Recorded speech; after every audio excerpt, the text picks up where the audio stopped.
Now, let's take a quick look. The program will include a login form like this and a form for managing employees. This is the main form. The main form will include the employee page or staff page, an apartment page for managing departments, and an app settings page for configuring the program.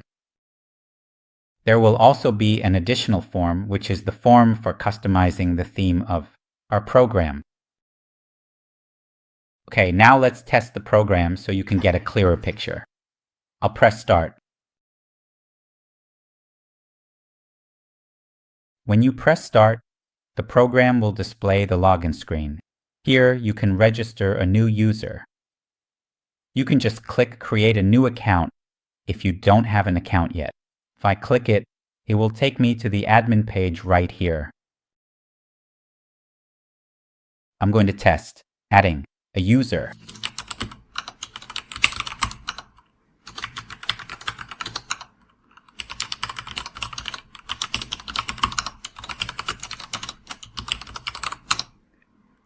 Next, there will be a section for login information. Here, at the bottom, I'll set the name as admin.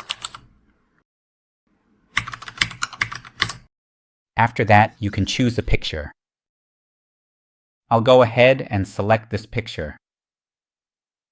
For the department section, you can select the department right here.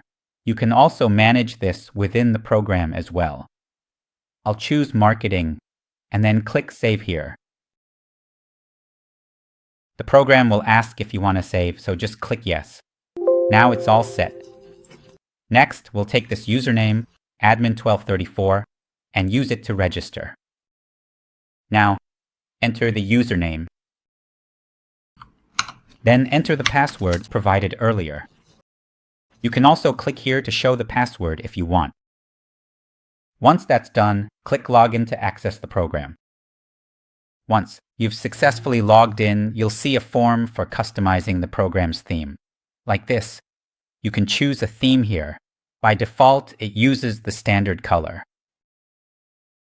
You can switch to different themes or even a dark theme.